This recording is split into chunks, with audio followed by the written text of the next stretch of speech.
నమస్తే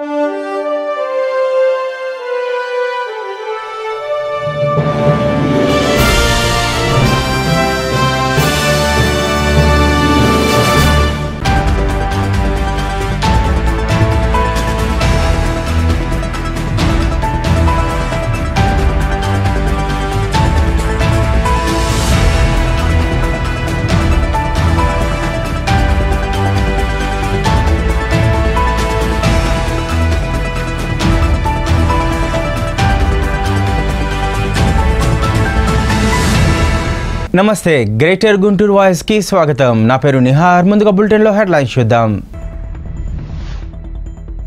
వాహనమిత్ర 5వ విడత నిధులు విడుదల చేసిన సీఎం జగన్. ఎంఎస్ స్వామినాథన్ కృషి మరువలేనివి.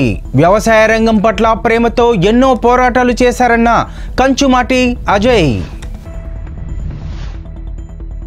రేడియాలజీ విభాగాన్ని 20 పడకల వార్డుగా మారుస్తాం. వైద్యం కోసం వచ్చే రోగుల సంఖ్య రోజురోజుకి పెరుగుతుందన్న డాక్టర్ కిరణ్ కుమార్. వాళ్ళకి అధికారం కావాల్సింది పేదలకు మంచి చేయడానికి కాదని, వాళ్ళకి అధికారం కావాల్సింది దోచుకోవడానికి, పంచుకొని తీసుకోవడానికి అని సీఎం జగన్ విమర్శించారు. శుక్రవారం వైఎస్ఆర్ వాహనమిత్ర 5వ విడత నిధులను విజయవాడలో విడుదల చేసిన అనంతరం సీఎం జగన్ ప్రతిపక్షాలపై మండిపడ్డారు. ఈ ఎన్నికలకు కురుక్షేత్ర యుద్ధం జరగబోతోందని అన్నారు. Fibre grid scam, skill scam, assign భూముల స్కామ్, అమరావతి పేరుతో స్కాములు చేసిన గత ప్రభుత్వంతో నిరుపేదల వైపు నిలబడిన ప్రభుత్వానికి యుద్ధమన్నారు. వీళ్ళ మాదిరి నాకు దత్తపుత్రుడు లేడు, ఎల్లో మీడియా లేదు, నేను నమ్ముకున్నది ఆ దేవుడి దయను, ఆ తర్వాత మిమ్మల్ని అని తెలిపారు Jaganmohan Reddy. Fibre grid scam, skill development scam, inner ring road scam, assigned భూముల స్కాము, అమరావతి పేరిట చేసిన అతిపెద్ద దగ, జన్మభూమి కమిటీల పేరిట చేసిన దుర్మార్గం, నీరు చెట్టు పేరిట చేసిన దోపిడీ, రైతులకు చేసిన మోసాలు, అక్క చెల్లెమ్మలకు మాట ఇచ్చి చేసిన వంచనలు, పిల్లలను సైతం వదలకుండా అన్ని వర్గాలను మోసం చేసిన వీరికి మధ్య యుద్ధం జరగబోతా ఉంది. కురుక్షేత్ర యుద్ధం. వచ్చే ఎన్నికలు ఆలోచన చేయమని అడుగుతా ఉన్నా. వచ్చే ఎన్నికలు ఆలోచన చేయమని అడుగుతా ఉన్నా. ఇదే రాష్ట్రం, ఇదే బడ్జెట్ కేవలం మారిందల్లా ఒక్క ముఖ్యమంత్రి ఒక్కడే. అప్పుల పెరుగుదల కూడా అప్పటికన్నా మీ బిడ్డ హయాంలో అప్పుల పెరుగుదల కూడా తక్కువే. మరి మీ బిడ్డ ఇలా బటన్ ఎందుకు నొక్కగలుగుతా ఉన్నాడు? 2,35,000 కోట్ల రూపాయలు నా అక్క చెల్లెమ్మల ఖాతాల్లోకి ఎటువంటి లంచాలు లేకుండా, ఎటువంటి వివక్ష లేకుండా నేరుగా ఎలా పోగలుగుతా ఉంది? అదే గతంలో ఎందుకు డబ్బులు రాలేదు, ఈ డబ్బులన్నీ ఎవరి జోబీల్లోకి పోయాయి అన్నది ఒక్కసారి ఆలోచన చేయమని కోరుతా ఉన్నా. కేవలం మారిందల్లా ఒక్క ముఖ్యమంత్రి స్థానం మాత్రమే మారింది. ఈరోజు ఆలోచన చేయమని అడుగుతా ఉన్నా. వాళ్ళకు అధికారం కావాల్సింది ప్రజలకు మంచి చేయడం కోసం కాదు. వాళ్ళకు అధికారం కావాల్సింది పేదలకు మంచి చేసి వాళ్ళ గుండెల్లో స్థానం సంపాదించుకొని చనిపోయిన తర్వాత కూడా వాళ్ళ గుండెల్లో, వాళ్ళ ఇళ్లల్లో బ్రతకాలని తపన, తాపత్రయంతో కాదు. వాళ్ళకు అధికారం కావాల్సింది దోచుకోవడానికి, దోచుకున్నది పంచుకోవడానికి, పంచుకున్నది తినుకోవడానికి. వాళ్ళ మాదిరిగా నాకు ఒక గజదంగల ముఠ తోడుగా లేదు. దోచుకున్నది పంచుకునేదానికి వాళ్ళ మాదిరిగా నాకు ఒక గజదంగల ముఠ తోడుగా లేదు. వాళ్ళ మాదిరిగా నాకు ఒక ఈనాడు తోడుగా లేదు. వాళ్ళ మాదిరిగా నాకు ఒక ఆంధ్రజ్యోతి తోడుగా లేదు. వాళ్ళ మాదిరిగా నాకు ఒక టీవీ5 అండగా లేదు. రైతుల సంక్షేమానికి ప్రముఖ వ్యవసాయ శాస్త్రవేత్త డాక్టర్ ఎంఎస్ స్వామినాథన్ కృషి మరువలేనిదని ఏపీ రైతు సంఘం జిల్లా నాయకులు కంచుమాటి అజయ్ అన్నారు. శుక్రవారం గుంటూరు నగరంలోని బ్రాడీపేటలో సిపిఎం కార్యాలయంలో డాక్టర్ స్వామినాథన్ సంస్మరణ సభ నిర్వహించారు. ఈ సమావేశంలో రైతు కార్మిక సంఘాల నేతలు పాల్గొన్నారు. ఈ సందర్భంగా మీడియాతో కంచుమాటి అజయ్ మాట్లాడుతూ తల్లిదండ్రుల కోరిక మేరకు డాక్టర్ అయిన స్వామినాథన్ అనంతరం వ్యవసాయం రంగం పట్ల తనకున్న ప్రేమతో అనేక పోరాటాలు చేశారని ఈ సందర్భంగా ఆయన గుర్తు చేశారు.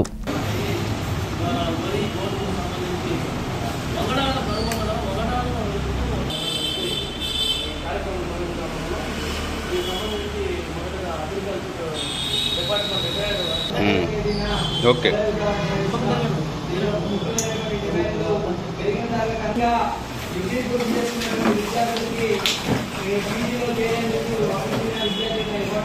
డాక్టర్ ఎంఎస్ స్వామినాథన్ ప్రతాపముడు స్వామినాథన్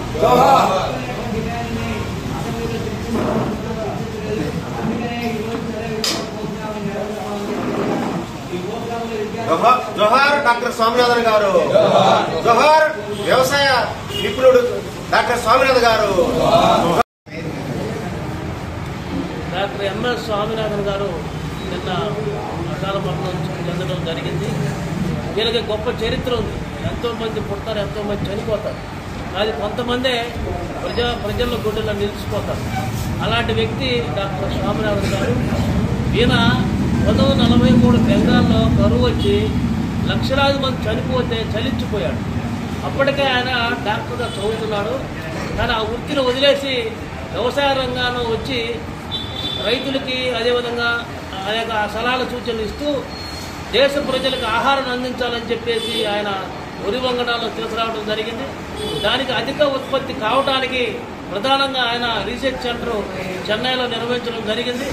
అందువల్ల రైతు బాంధవుడిగా పితామహుడిగా గొప్పగా చెప్పుకునే ఇలాంటి వ్యవసాయ శాస్త్రవేత్తని అందరూ స్మరించుకోవాలి. భవిష్యత్తులో ఈయన ఆశయాలకు అనుగుణంగా డాక్టర్ స్వామినాథన్ కమిషన్ సిఫార్సులు 2008లో రావడం జరిగింది. అందువల్ల ఆ సిఫార్సులు అమలు చేయడం కోసం ప్రతి ఒక్కరు అడుగుతున్నారు.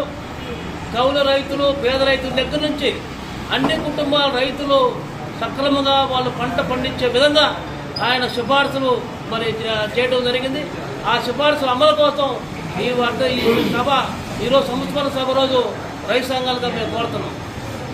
ప్రభుత్వ ఆసుపత్రి రేడియాలజీ విభాగాన్ని తాత్కాలికంగా 20 పడకల వార్డుగా మార్చనున్నట్లు సూపరింటెండెంట్ డాక్టర్ కిరణ్ కుమార్ వెల్లడించారు. శుక్రవారం రేడియాలజీ విభాగాన్ని ఆయన పరిశీలించారు.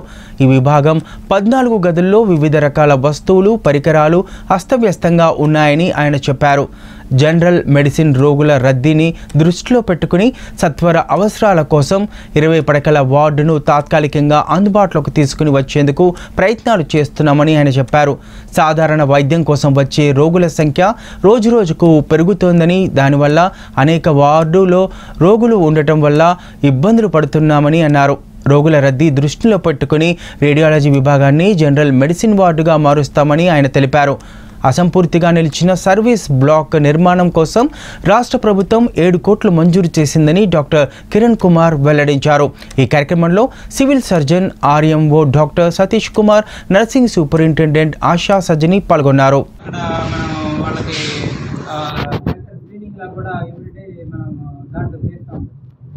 మేమోగ్రామ్ మన దగ్గర ఉంది. వాడు నెట్ కోడ్ మనకి వాడు వాడదనుకుంటాం మనకు ఉంది. మనం ఎవరినో పిక్ చేసుకుని నెట్ కోడ్ అనేది వాడు సపరేట్ మాది కానీ మా దగ్గర పంపించుకుంటారు, మీరు ఇక్కడ పంపించుకుంటారు. పేషెంట్ ఎక్కడికి పోకుండా ఇంటికి పోయే అవకాశం ఉంది. వాళ్ళ నుంచి మనం మేమోగ్రామ్ కూడా అవసరాన్ని బట్టి మూవీ బ్లాక్ షిఫ్ట్ చేస్తాం. మీరు ఒకళ్ళు పెట్టండి. అక్కడ క్యాన్సర్ స్క్రీనింగ్ అనేది రెగ్యులర్గా జరగాలి. మేమోగ్రామ్ అయితే మాత్రం నేను మూవీ బ్లాక్లో పెడతానండి. అది కూడా మీరు ప్లాన్ చేయండి. మీరు కూడా మీ డిపార్ట్మెంట్లో నిర్ణయించుకుంటే పేషెంట్కి ప్రతిరోజు వచ్చిన వాళ్ళందరికీ కూడా కౌంటర్ పెట్టి అనుమానం ఉన్న వాళ్ళందరూ స్కాన్ చేయించుకోవడం చెప్తూ ఉంటే అక్కడ వచ్చిన స్త్రీలు డెఫినెట్గా మన దగ్గరికి వచ్చే వాళ్ళు కూడా చాలామంది ఉంటారు. అలానే మన స్టాఫ్ ఉంటారు, ఇక్కడ పనిచేసే ఎంప్లాయీస్ ఉంటారు. వాళ్ళు కూడా రెగ్యులర్గా స్క్రీనింగ్ ఏదో టైంలో వాళ్ళు గమనం చేయించుకొని వెళ్ళిపోతూ ఉంటారు. ఎవరైనా భయపడుతూ ఉంటారు బయట చేయించుకోవడానికి. వాళ్ళ ఎంత తీసుకుంటారంటే మేము 2,000 నుంచి 3,000 తీసుకుంటారు. సో ఇక్కడ ఫ్రీగా జరుగుతూ ఉంటే రోజు 10-15 కేసులు కనుక మనం మేమోగ్రామ్ చేయగలుగుతూ ఉంటే నెలకు తీసుకుంటే దాదాపు ఒక 300-400 మంది పేషెంట్కి మనం స్క్రీన్ చేసినట్టు అవుతాం. అదే టైంలో పేషెంట్లు జనరల్ సర్జరీ వాళ్ళు వస్తూ ఉంటారు కదా, అక్కడెక్కడన్నా మీకు బ్లాక్ పెడదాం. ఆ గైనకాలజీ వాళ్ళకన్నా జనరల్ సర్జరీ వాళ్ళకి కూడా చెప్తాం.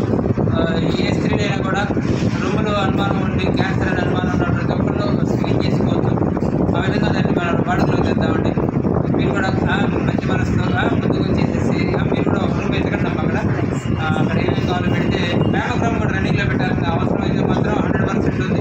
మ్యామోగ్రామ్ ఇవాళ రొమ్ము క్యాన్సర్ గురించి ప్రతి ఒక్క స్త్రీ భయపడుతూ ఉన్నారు.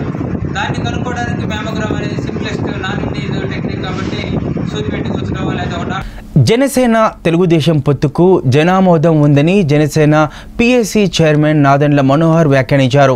మంగళగిరిలోని జనసేన పార్టీ కార్యాలయంలో ఆయన మీడియాతో మాట్లాడుతూ వారాహి యాత్ర అక్టోబర్ 1వ తేదీన అవనిగడ్డలో ప్రారంభం అవుతుందని అన్నారు. కార్యక్రమాల నిర్వహణ కమిటీతో చర్చించిన తర్వాత ప్రకటిస్తామన్నారు. వారాహి యాత్రలో ప్రజలకు భాగస్వామ్యం కల్పించేలా నాయకులు కృషి చేయాలని తెలిపారు. అశేషంగా వచ్చే ప్రజల కోసం తగిన ఏర్పాట్లు చేయాలని సూచించారు. తెలుగుదేశం చేస్తున్న ఆందోళనలకు జనసేన మద్దతు ఉంటుందన్నారు. తెలుగుదేశం నాయకులతో ఎక్కడా పోరపచ్చాలు రాకుండా చక్కటి సమన్వయంతో సానుకూల దృక్పథంతో సంప్రదింపుల ద్వారా ఉమ్మడిగా కార్యక్రమాలు నిర్వహించాలని అన్నారు. త్వరలోనే ఉమ్మడి కార్యాచరణ ప్రకటిస్తామన్నారు. అప్పటి వరకు సమయానుకూలంగా పార్టీ నియమావళికి లోబడి ముందుకు వెళ్లాలన్నారు. పొత్తు నిర్ణయాన్ని సమర్థిస్తూ ఏకగ్రీవంగా తీర్మానం చేశామన్నారు. వైసీపీ విముక్త ఆంధ్రప్రదేశ్ కోసం రాబోయే ఎన్నికల్లో జనసేన తెలుగుదేశం పార్టీలు కలిసి పోటీ చేస్తాయన్నారు. పవన్ కళ్యాణ్ తీసుకున్న నిర్ణయానికి ఈ సమావేశం ఆమోదం తెలుపుతూ ఏకగ్రీవంగా తీర్మానించిందని నాదెండ్ల మనోహర్ పేర్కొన్నారు.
విద్యారంగ సమస్యల పరిష్కారానికై ఈ నెల 30వ తేదీ హలో విద్యార్థి చలో విజయవాడ చేపడుతున్నట్టుగా ఎస్ఎఫ్ఐ జిల్లా కార్యదర్శి కిరణ్ వెల్లడించారు.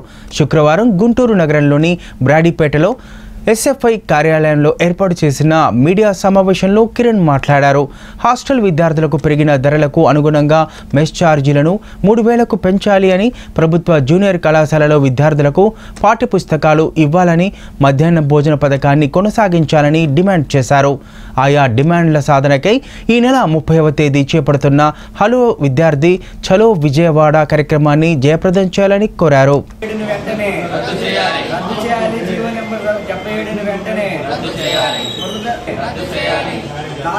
నాలుగు సంవత్సరాల డిగ్రీని వెంటనే రద్దు చేయాలి. 4 సంవత్సరాల డిగ్రీని వెంటనే రద్దు చేయాలి. కొనసాగించాలి. 3 సంవత్సరాల డిగ్రీని జయప్రదం చేయండి.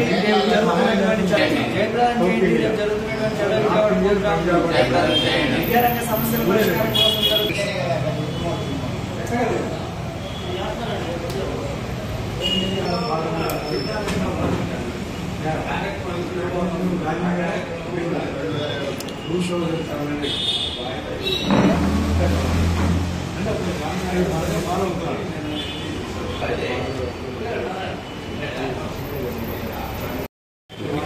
కిరణ్ ఎస్ఎఫ్ఐ జిల్లా కార్యదర్శి. రాష్ట్ర వ్యాప్తంగా విద్యారంగ సమస్యల పరిష్కారం కోసం 30వ తేదీన అనగా రేపు చలో విజయవాడ ఎస్ఎఫ్ఐ ఆధ్వర్యంలో నిర్వహించడం జరుగుతుంది.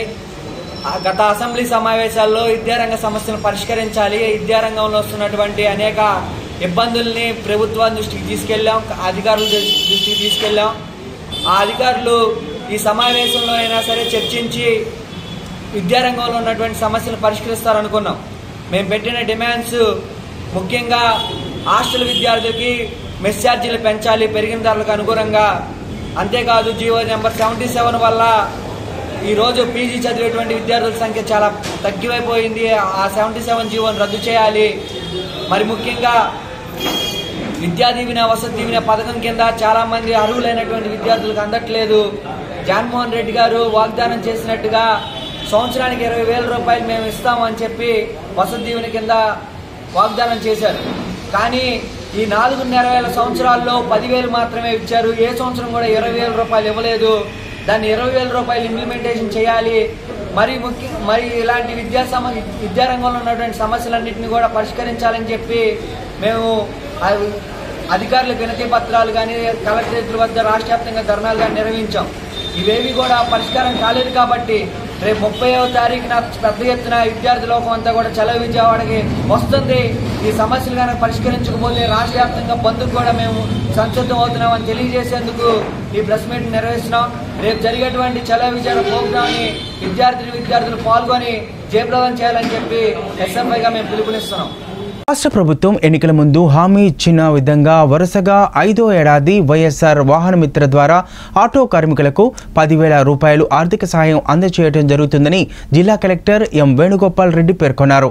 శుక్రవారం రాష్ట్ర ముఖ్యమంత్రి వైఎస్ జగన్మోహన్ రెడ్డి విజయవాడ నుంచి వరుసగా 5వ ఏడాది వైఎస్ఆర్ వాహన మిత్ర కార్యక్రమాన్ని ప్రారంభించారు.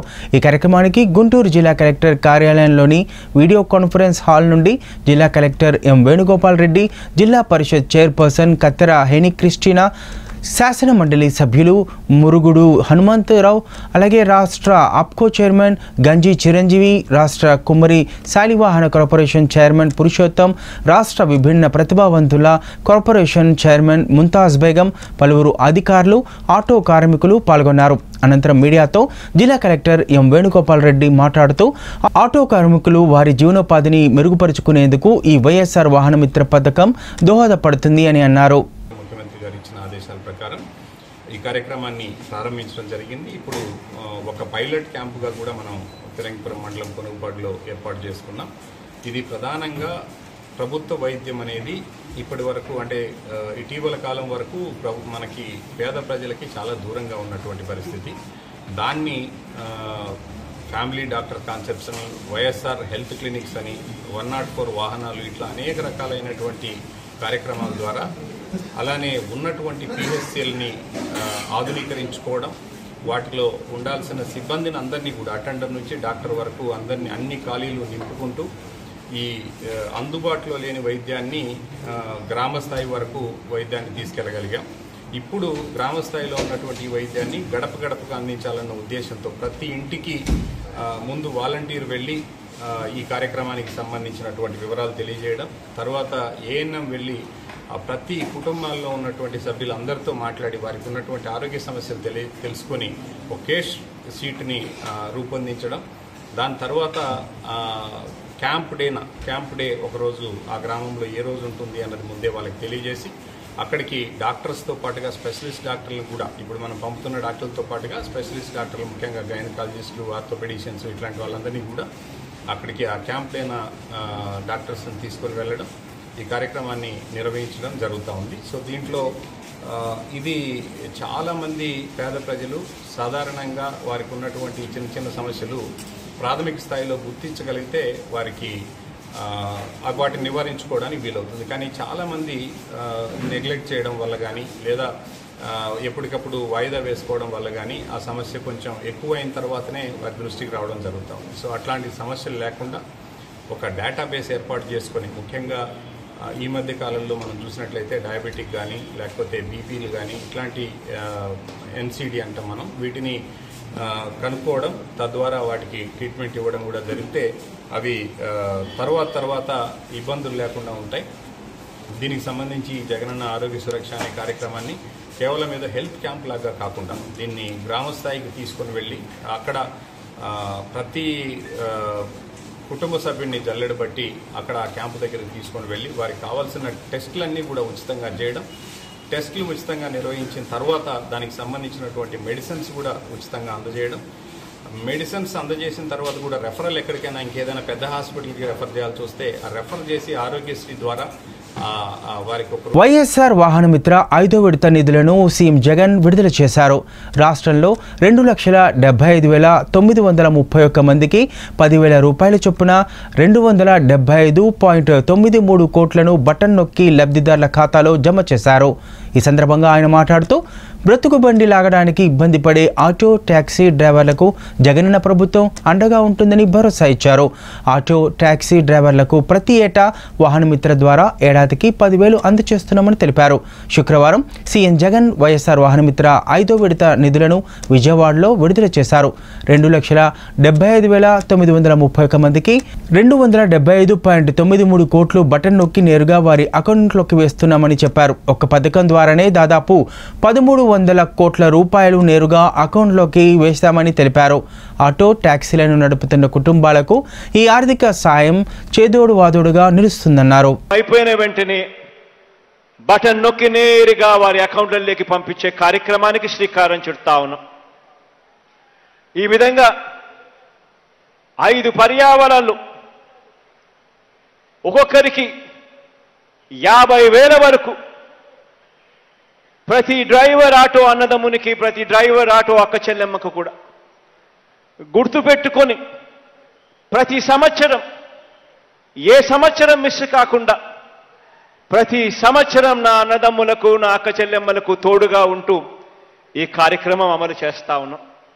ఈ ఒక్క పథకం ద్వారానే దాదాపుగా 1,300 కోట్ల రూపాయలు, ఈ ఒక్క పథకం ద్వారానే దాదాపుగా 1,300 కోట్ల రూపాయలు నా అన్నదమ్ముల, నా అక్క చెల్లెమ్మల కుటుంబాలకు నేరుగా పంపించగలిగాడు మీ బిడ్డ అని చెప్పడానికి గర్వపడతా ఉన్నాను ఈ రోజు ఇక్కడి నుంచి అని చెప్పి ఈ సందర్భంగా తెలియజేస్తా ఉన్నా. ఆటోలు టాక్సీలు నడుపుతా ఉన్న కుటుంబాల వారు తమకు తాము స్వయం ఉపాధి కల్పించుకోవడమే కాకుండా, తమ కాళ్ళ మీద తాము నిలబడమే కాకుండా వారు రోజు లక్షల మందికి ప్రయాణికులకు కూడా వాళ్ళందరూ కూడా సేవలు అందిస్తూ ఉన్నారు. ఈరోజు ఈ 10,000 రూపాయలు ఏదైతే ప్రతి ఆటో నడుపుకుంటా ఉన్న అన్నదమ్ముడికి చేతుల్లో, నా అక్క చెల్లెమ్మ చేతుల్లో ఏదైతే పెడతా ఉన్నానో ఆ డబ్బు నేరుగా మీ చేతుల్లోకే పెడతా ఉన్నాం. ఈ డబ్బు ఎలా వాడుతారు, ఏ దానికి వాడుతారు అన్నది నేను అడగను మిమ్మల్ని. కానీ మీ అందరితో కూడా సవినయంగా మీ అందరితో ఒక్కటి విజ్ఞప్తి చేస్తా ఉన్నా. మీ వాహనాలకు సంబంధించి ఫిట్నెస్ సర్టిఫికేట్ ఖచ్చితంగా ఉండేట్టుగా చూసుకోండి అని మిమ్మల్ని అందరినీ. తెలుగుదేశం పార్టీ అధినేత నారా చంద్రబాబు నాయుడు అక్రమ అరెస్టుకి నిరసనగా మంగళగిరిలో తెలుగుదేశం పార్టీ ఆధ్వర్యంలో రిలే నిరాహార దీక్షలు చేపట్టారు. ఈ దీక్షలకు జనసేన పార్టీ రాష్ట్ర ప్రధాన కార్యదర్శి బోనబోయిన శ్రీనివాస్ యాదవ్ జనసేన పార్టీ తరపున సంఘీభావం తెలిపారు. ఈ సందర్భంగా జనసేన నాయకులు మాట్లాడుతూ ఇప్పుడు అధికారంలో ఉన్న జగన్మోహన్ రెడ్డి గతంలో ప్రతిపక్ష నాయకుడిగా ఉన్నప్పుడు ఇచ్చిన హామీలను తుంగలో తొక్కి అధికారంలోకి వచ్చిన తర్వాత ప్రజాస్వామ్యాన్ని అపహాస్యం చేస్తున్నాడు. జగన్కి రానున్న ఎన్నికల్లో ప్రజలే గుణపాఠం చెప్తారని అన్నారు. ఈ రోజున రాష్ట్రంలో చూస్తూ ఉంటే ఎంతో గొప్పగా ప్రజలు నమ్మి 151 సీట్లు జగన్మోహన్ రెడ్డికి ఇస్తే ఆ అధికారాన్ని దుర్వినియోగం చేస్తూ రాష్ట్రంలో ఉన్న సంపదని కొల్లగొడుతూ ఎక్కడైతే ఈ యొక్క అభివృద్ధిని నాశనం చేసి అవినీతిని పెంచి పోషించినటువంటి జగన్మోహన్ రెడ్డి ఎక్కడైతే మరలా చంద్రబాబు నాయుడు గారు రాష్ట్ర వ్యాప్తంగా తిరుగుతూ ఈ అవినీతిని బట్టబయలు చేస్తా ఉన్నాడో, దానితో పాటుగా జనసేన పార్టీ అధినేత పవన్ కళ్యాణ్ గారు కూడా ఓ పక్క నుంచి రాష్ట్రంలో పర్యటిస్తూ ఉన్నారు. ఇక వీరి అవినీతిని ప్రజలందరూ తెలుసుకోబోతా ఉన్నారు. రాష్ట్రంలో రాబోయే ఎన్నికల్లో జగన్మోహన్ రెడ్డి పార్టీకి వీరందరూ కూడా మద్దతు విరమించుకుంటారు. మరలా వీళ్ళు ప్రతిపక్షంలో కూర్చోవాల్సి వచ్చిందన్న భయంతో 40 సంవత్సరాల రాజకీయ చరిత్ర ఉండి నీతి నిజాయితీగా రాష్ట్రాన్ని పాలించినటువంటి చంద్రబాబు నాయుడు గారిని ఒక పిచ్చి కేసులో, ఆధారాలు లేనటువంటి కేసులో, ఎఫ్ఐఆర్లో పేరు లేనటువంటి కేసులో చంద్రబాబు నాయుడు గారిని అరెస్ట్ చేసి రాజమండ్రి జైల్లో పెట్టడం చాలా దురదృష్టకరం. అందుకే పవన్ కళ్యాణ్ గారు ఒకటే చెప్పారు, ఈ రోజు ఉన్నటువంటి పరిస్థితుల్లో, రాష్ట్రంలో ఉన్నటువంటి పరిస్థితుల్లో అరాచకాన్ని, అవినీతిని అణచాలంటే ఏ పార్టీ అయితే భవిష్యత్తులో ప్రజలకు ఉపయోగపడుద్దో, ఏ నాయకుడు అయితే భవిష్యత్తులో ప్రజలకు ఉపయోగపడతారో అటువంటి నాయకుడు చంద్రబాబు నాయుడు అటువంటి పార్టీ టీడీపీతో కలిసి నేను ప్రయాణం చేస్తానని చెప్పి రాజమండ్రి సెంటర్ దగ్గర ప్రకటించడం చాలా మంది ఆంధ్రప్రదేశ్లో ఉన్నటువంటి వారు కానీ ప్రపంచంలో ఉన్నటువంటి తెలుగు వారు సైతం చాలా ఆనందపడుతూ ఉన్నారు. ఎందుకంటే రాబోయే రోజుల్లో మరలా అభివృద్ధి చూస్తాం, ఈ అవినీతి ప్రభుత్వాన్ని ఇంటికి పంపిస్తామనే ఒక ఆశతో చాలా మంది కూడా ఎదురు చూస్తూ ఉన్నారు. మేము ఒకటే చెప్తా ఉన్నాం, ఇప్పుడు చూడాల్సింది రాజకీయాలు కాదు. ఒక పార్టీ నాయకుడు జైల్లో ఉన్నాడు కాబట్టి మేము దాన్ని అడ్వాంటేజ్ తీసుకొని ప్రజల దగ్గరికి వెళ్తామనే ఒక ఆలోచన కాదు మనకు కావాల్సింది. ఏదైతే అవినీతి ప్రభుత్వాన్ని మనం దించాలనుకుంటామో, ఏదైతే అవినీతి చేస్తున్నటువంటి మంత్రుల్ని, ముఖ్యమంత్రిని, ఎమ్మెల్యేలు ఇంటికి పంపించాలనుకుంటా ఉన్నామో తప్పనిసరిగా ఒక ప్రణాళిక ప్రకారం మనం తెలుగుదేశం పార్టీతో కలవాలి. రాష్ట్ర వ్యాప్తంగా కూడా మా కేడర్ అంతా కూడా తెలుగుదేశం పార్టీతో ప్రయాణం చేయాలని చెప్పి అనుకుంటా ఉన్నాం. అట్లా అదేవిధంగా తెలుగుదేశంలో ఉన్న నాయకులందరూ కూడా మీరు ఎక్కడైతే ఎక్కడ ఏ గ్రామానికి ఆ గ్రామంలో ఎవరైతే జనసేన పార్టీ నాయకులు ఉన్నారో వారిని కలుపుకొని మీరు మీ కార్యక్రమాన్ని చేపట్టడానికి ముందుకు రావాలని చెప్పి కూడా కోరుకుంటూ, అట్లానే మంగళగిరి నియోజకవర్గంలో మా సోదరుడు చిల్లపల్లి శ్రీనివాస్ గారి ఆధ్వర్యంలో తప్పనిసరిగా మీకు సహాయ సహకారాలు జనసేన పార్టీ నుంచి ఉంటాయి. మీరు ప్రతిరోజు ప్రోగ్రాంని సకాలంలో స్పందించి ధైర్య సాహసాలు కనపరిచిన తాడేపల్లి ఎస్ఐ రమేష్, ఇతర సిబ్బందిని additional SP Srinivasarao, DSP Rambabu ఘనంగా సన్మానించారు. గత రాత్రి కృష్ణానది వారధిపై నుండి దూకిన యువతిని ధైర్య సాహసాలతో కాపాడటం అభినందనీయమన్నారు. అతి కష్టం మీద ప్రాణాలకు తెగించి తాడేపల్లి ఎస్ఐ రమేష్ కాపాడారన్నారు. ఇలాంటి వారి వల్ల డిపార్ట్మెంట్కు మంచి పేరు వస్తుందని గుర్తు చేశారు.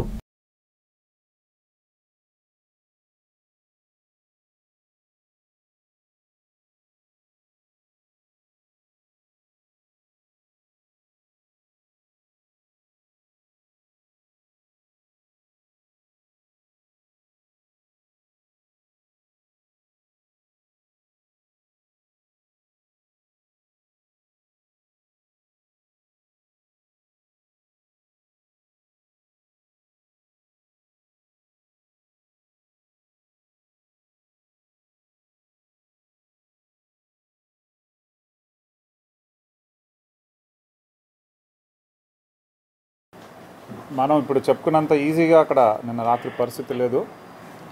అది ఫుల్ డార్క్గా ఉండటం, చిమ్మ చీకటి, అలాగే వాటర్లో ఆమె దూకిన వెంటనే ఆమె స్పృహ కోల్పోవటం. సో ఆమె ఎక్కడుందో కూడా మనకి తెలియని పరిస్థితి, ప్రాపర్ లైటింగ్ కూడా లేకపోవటం. అయినప్పటికి కూడా ఎస్ఐ రమేష్ మరియు తాడేపల్లి సిబ్బంది అప్పుడు బీట్లో ఉన్నటువంటి కానిస్టేబుల్స్, అలానే ఆయన డ్రైవర్ కూడా, వీరంతా కూడా రిస్క్ తీసుకొని ఆ కిందకి దిగి ఆ వాటర్లో ఆల్మోస్ట్ వారి ప్రాణాలు కూడా పోయే పరిస్థితి ఒక స్టేజ్లో. అంత రిస్క్ తీసుకొని వాళ్ళ ప్రాణాలను నొడ్డి కూడా ఆమెను కాపాడటం జరిగింది. వాళ్ళ అంకిత భావంతో చేసినటువంటి ఈ చర్యను కొనియాడుతూ ఆయన లీవ్లో ఉండడం కారణంతో వాళ్ళని వ్యక్తిగతంగా వాళ్ళని అభినందించడానికి నన్ను పంపించడం జరిగింది. సో ఈ సందర్భంగా రమేష్ని, అలా ఎస్ఐ రమేష్ గారిని, అలాగే వారి సిబ్బందిని అందరినీ కూడా వాళ్ళు విధి నిర్వహణలో చూపించినటువంటి ధైర్య సాహసాలు వాళ్ళని అభినందిస్తూ ఎస్పీ గారి తరఫు నుంచి వాళ్ళకి ఒక చిన్న సన్మాన కార్యక్రమం కూడా, అలాగే ఎస్పీ గారికి ఇంకా డీజీ గారికి కూడా, డీజీ గారి కమెండేషన్కి కూడా వారిని రికమెండ్ చేయడం జరుగుతుంది. జనసేన పార్టీ అధినేత పవన్ కళ్యాణ్ చేపట్టిన వారాహి విజయయాత్ర 4వ విడతను విజయవంతం చేయాలంటూ మంగళగిరి నియోజకవర్గం జనసేన పార్టీ ఇన్ఛార్జ్ చిల్లపల్లి శ్రీనివాసరావు కోరారు. అక్టోబర్ 1వ తేదీన కృష్ణా జిల్లాలోని అవనిగడ్డ నుండి ప్రారంభమై మచిలీపట్నం, పెడన, కైకలూరులో కొనసాగుతుందని తెలిపారు. ఏదైతే వైసీపీ ప్రభుత్వం చేసే దుర్మార్గమైన పాలన అంతమొందించాలని పవన్ కళ్యాణ్ తలపెట్టిన వారాహి విజయయాత్రలో మంగళగిరి నియోజకవర్గంలోని జనసేన పార్టీ నాయకులు, కార్యకర్తలు, వీర మహిళలు వేలాది మందిగా పాల్గొని వారాహి విజయయాత్రను విజయవంతం చేయాలని పిలుపునిచ్చారు. మంగళగిరి నియోజకవర్గ జనసేన నాయకులకి, కార్యకర్తలకి, పవన్ కళ్యాణ్ గారి అభిమానులకి అందరికి కూడా నమస్కారం. రేపు ఏదైతే 4వ విడత వారాహి యాత్ర ప్రారంభమవుతా ఉందో మన కృష్ణా జిల్లా అవనిగడ్డ నుంచి ప్రారంభమవుతా ఉంది. అవనిగడ్డ, పెడన, కైకలూరు తదితరుల కాన్స్టిట్యున్సీల నుంచి ఏదైతే ఈ ఆంధ్ర రాష్ట్ర భవిష్యత్తు కోసం, యువత భవిష్యత్తు కోసం ముఖ్యంగా మన జనసేన అధ్యక్షులు పవన్ కళ్యాణ్ గారు ఈ వారాహి యాత్ర తలపెట్టారు. అది 4వ విడత రేపు అవనిగడ్డ నుంచి స్టార్ట్ అవబోతోంది. ఆదివారం 1వ తారీఖు మన మంగళగిరి నియోజకవర్గం నుంచి వేలాదిగా జనసేన శ్రేణులు, జనసేన పార్టీ శ్రేణులు, నాయకులు, కార్యకర్తలు, వివిధ మండలాధ్యక్షులు, గ్రామాధ్యక్షులు, వివిధ కమిటీలో విభాగంలో ఉన్నటువంటి నాయకులందరికీ కూడా నా విన్నపం, దయచేసి వేలాది మందిగా మనం అవనిగడ్డ వెళ్ళి మన యొక్క మద్దతు తెలిపే విధంగా మనం చేయాలని చెప్పి ఈ సందర్భంగా తెలియజేసుకుంటా ఉన్నాను. ఏదైతే రాష్ట్రం యొక్క భవిష్యత్తు కోసం పవన్ కళ్యాణ్ గారు ఒక మంచి నిర్ణయం తీసుకున్నారో, తెలుగుదేశం పార్టీతో కలిసి మనం యొక్క వైసీపీ విముక్త రాష్ట్రాన్ని మనం కోరుకోవాలని చెప్పి, దానికి అందరూ కూడా కట్టుబడి మనం వెళ్ళాలని చెప్పి ఈ సందర్భంగా తెలియజేసుకుంటాను. Thank you. ఇవి బులెటిన్ అప్డేట్స్. తిరిగి నెక్స్ట్ బులెటిన్లో మళ్ళీ కలుద్దాం. అందాక సెలవు. నమస్తే.